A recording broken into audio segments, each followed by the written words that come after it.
Hey guys, how are you doing? Please make sure before you watch this video, make sure you subscribe to my channel and make sure you hit that notification bell. So today I'm here for the Android users. So many people have been asking me.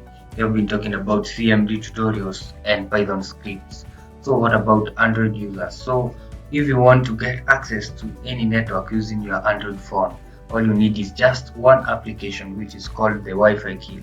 So Wi-Fi key is an application that has the ability to disconnect all other users from that network, and it gives you the privilege to enjoy the full network speed and the full range of the network. So if you want to get into a network, just use the Wi-Fi key and thank me later.